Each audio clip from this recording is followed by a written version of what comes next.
Oke, Assalamualaikum warahmatullahi wabarakatuh. Perkenalkan, nama saya Taufik Nur Ramadan dari kelas B 2018 dengan NIM akhir 126. Tema atau materi kali ini itu adalah suatu hal yang menarik dan penting ya kita pelajari.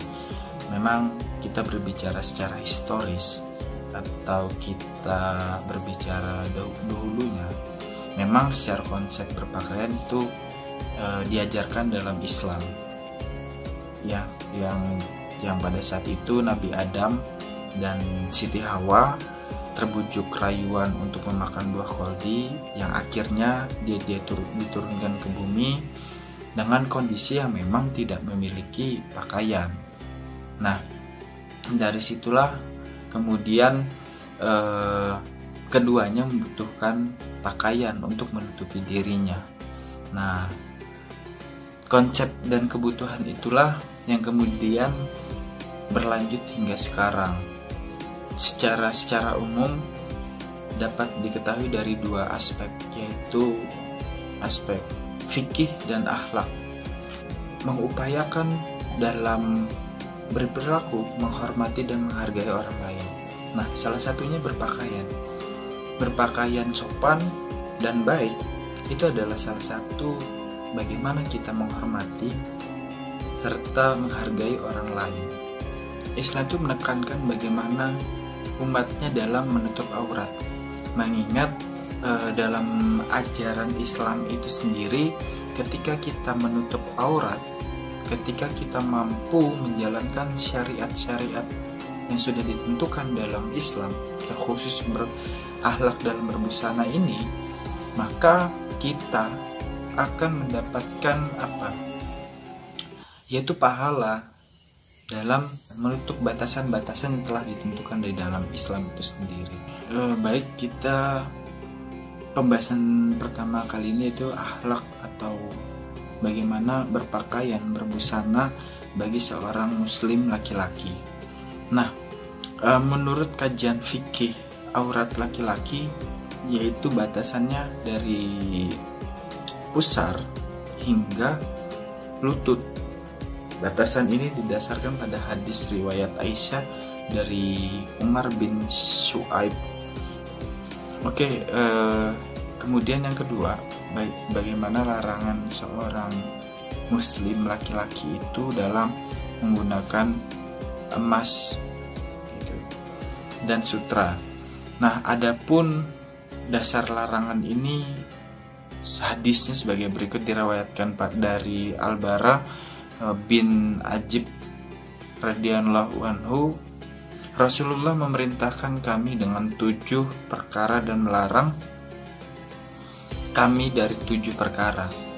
Baginda memerintahkan kami menziarahi orang sakit, kemudian mengiringi jenazah, mendoakan orang bersin, menunaikan sumpah dengan benar, kemudian menolong orang yang dizalimi, kemudian memenuhi undangan dan memberi salam. Baginda melarang kami memakai cincin dan bercincin emas, meminum dengan bekas minuman dari perak, hamparan sutra, pakaian buatan Quraisy yaitu dari sutra, serta menegakkan pakaian dari sutra tebal dan sutra halus. Dan ini adalah hadis tadi yang telah diriwayatkan dari Bahrij. Baik, yang terakhir atau yang ketiga, Islam pun sudah menegaskan bahwasannya laki-laki dilarang menyerupai perempuan. Nah, hal ini pun sudah disebutkan di dalam hadis riwayat Imam Bukhari, bahwasannya ya seharusnya laki-laki itu menyerupai ya laki-laki dan perempuan ya perempuan, karena berdasarkan takdir pun sudah berbeda, secara fungsi di dalam tubuh pun organ pun berbeda. Contoh seperti haid, hamil dan menyusui itu hanya perempuan, dimiliki oleh perempuan. Tuh sebagai salah satu pembeda ya, laki-laki dan perempuan itu memiliki fungsinya masing-masing, terkhusus di dalam tubuh. Oke, baik. Kemudian kita membahas yang kedua, yaitu bagaimana seorang muslimin dalam berbusana di tempat umum atau di tempat khusus. Nah, untuk di tempat umum itu sendiri yang terlihat hanya wajah dan telapak tangan. Nah, hal ini tetap beracuan kepada tadi yang menutup aurat, dalam seperti tidak pakaiannya tembus pandang, kemudian tidak menunjukkan lekuk tubuh, dan lain-lainnya. Nah, makanya dari itu seorang muslimin itu ketika dia di tempat umum, sama halnya seperti menjaga tubuhnya tidak sama mahramnya gitu. Dalam artian hanya wajah dan telapak tangan. Nah, berbeda dengan kondisi di rumah, kondisi khusus ya, yang dimana wanita boleh membuka hijabnya atau jilbabnya, dan kecuali ketika ada tamu atau ada kerabat yang datang ke rumah untuk menjaga silaturahmi dan lain-lainnya.